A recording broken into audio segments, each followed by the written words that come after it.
vamos a hablar de las víctimas, porque más de uno se preguntará, bueno, y específicamente, ¿en qué casos él participó? Vamos a hablar de las víctimas del monstruo. Allí hubo empresarios, hubo artistas, transportistas e incluso uno de los policías que lo investigaba. Luego de años, porque han sido años de seguimiento, la policía logró capturarlo, como hemos visto, en Paraguay.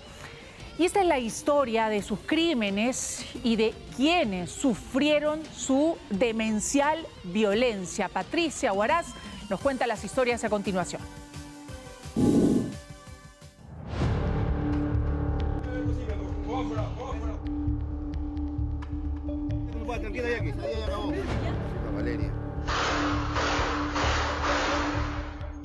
Escuchamos la noticia que ya lo capturaron en un momento, bueno, fue pues un poco de alegría, digamos, porque ya lo capturaron, pero eso no va a sanar todo ese gran vacío que dejó mi hijo.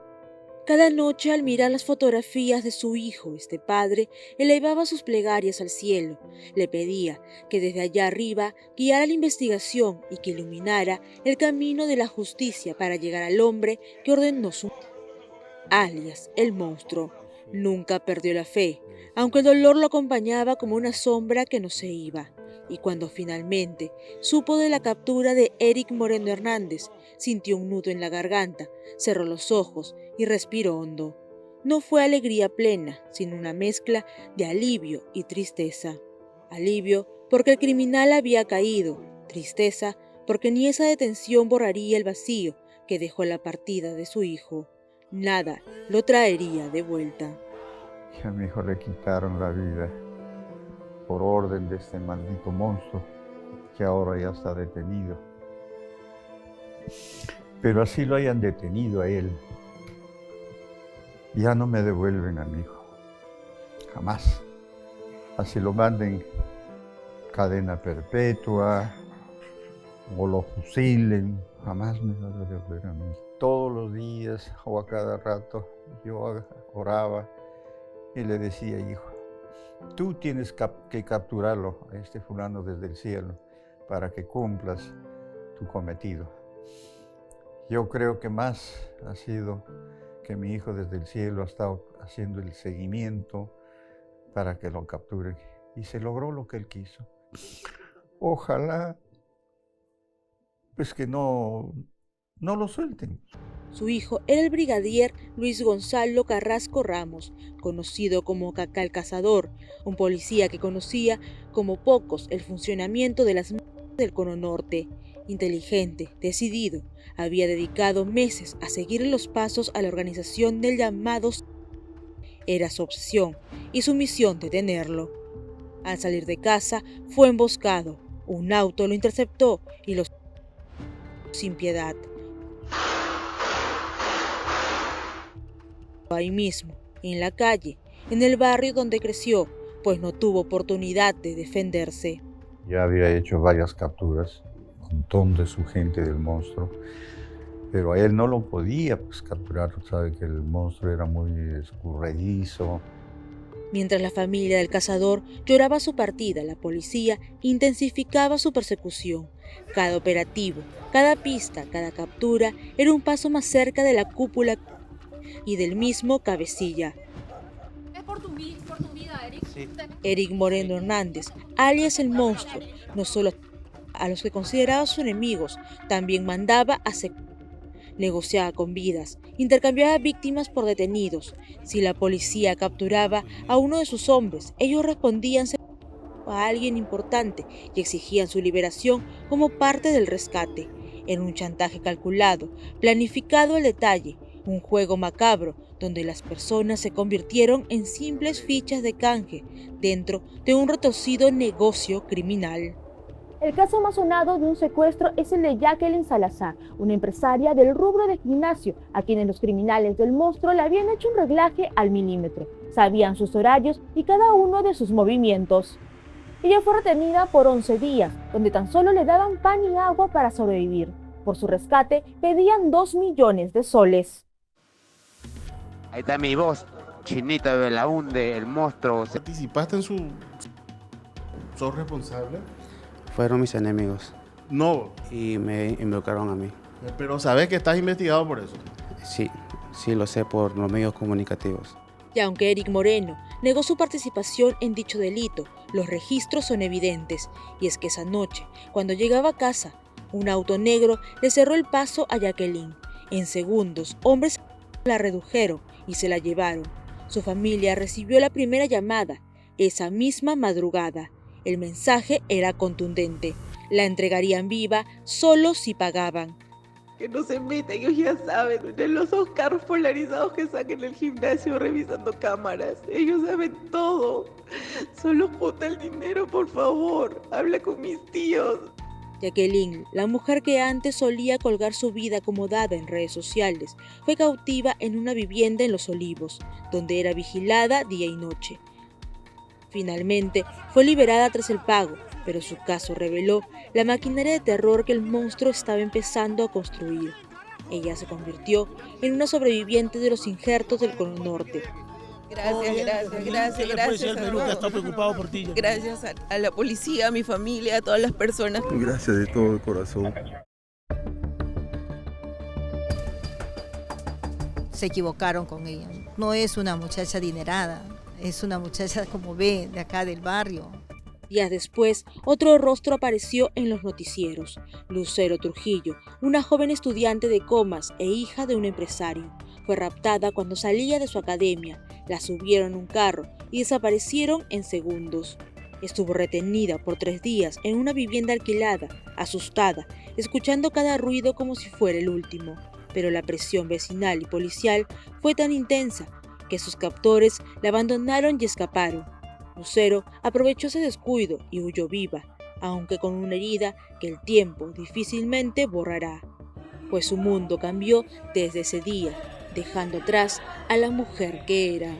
Tenemos evidencias e indicios suficientes para poder comprobar que él ha sido partícipe de algunos hechos, e inclusive en el de la señorita Lucero también.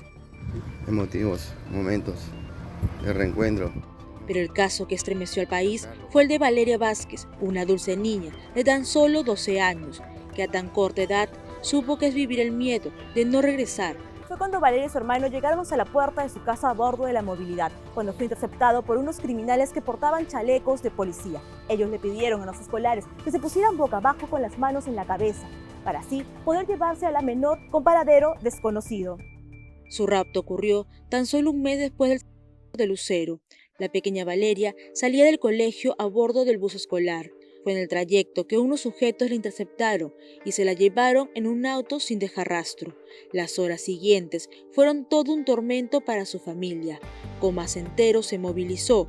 La policía activó todos sus protocolos porque ya conocían el peligro. La banda del monstruo no tenía límites, ni edad ni compasión.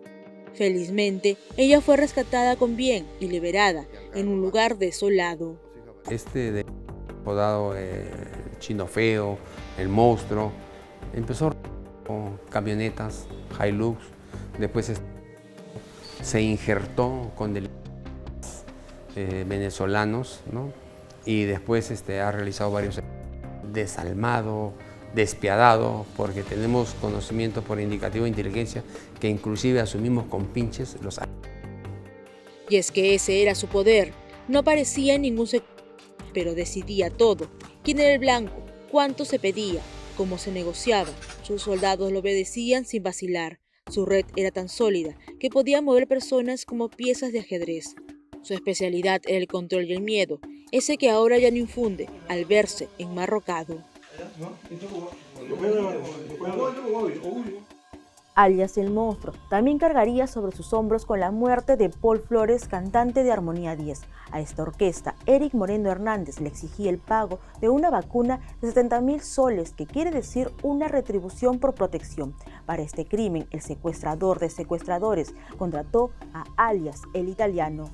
El gatillero que enlutó a muchas familias y apagó la vida del llamado ruso fue Pier Panduro Verástegui, conocido en los injertos del Cono Norte como el italiano, un que ni detenido mostraba una pizca de arrepentimiento. ¿Cuánto te pagaron por Paul Flores? Soy inocente, tengo videos yo. ¿El ex congresista Medellín? Yo no sé nadie. No tengo al despertar. Sabes que te quise de verdad. Paul Flores era un cantante que empezaba a sonar fuerte en nuestro país. Salía de una presentación cuando el bus que se dirigía a otro evento fue alcanzado por unos que dispararon a quemarropa. Su muerte confirmó lo que ya se sospechaba: el monstruo había extendido su dominio más allá de los barrios. Su hombre alcanzaba escenarios y reflectores. El ruso se convirtió en una víctima que no logró sobrevivir a la del extorsionador que la orquesta Armonía 10 venía sufriendo. Muy querido por todo el mundo, con su familia, realmente un hijo muy bueno con sus padres, y le arrebatan la vida en su mejor momento. Los transportistas del Cono Norte también sufrieron la furia de esta red. Cada línea, cada ruta estaba marcada. La represalia era inminente. Ataques a buses, amenazas, a plena luz del día. Decenas de conductores fueron abatidos frente a pasajeros indefensos. El mensaje era claro: o pagan o mueren. Miedo, bastante miedo por no volver. Tanto yo como mis colegas salimos a trabajar atemorizados, salimos con miedo.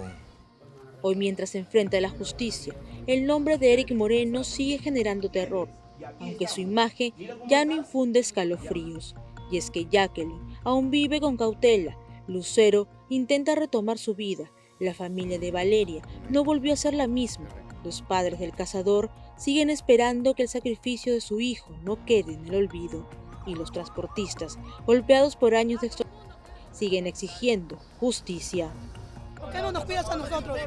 Dime, en octubre murió el compañero. Estamos en eso. Falleció. Dijeron que nos iban a cuidar, nos iban a respaldar. ¿Acaso nos han respaldado? Nosotros pagamos incremento en el pago de administración a la empresa diario. La empresa es la que maneja los motos, lo que están pagando.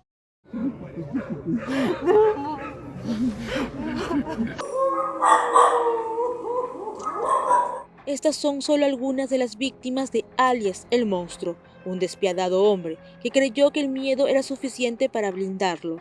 Pero cayó, y con él se derrumbó una red que por tiempo operó en silencio, negociando con vidas, sembrando temor en el Cono Norte. Su historia no es solo la de un... es la radiografía de una banda que marcó a muchas personas en el camino.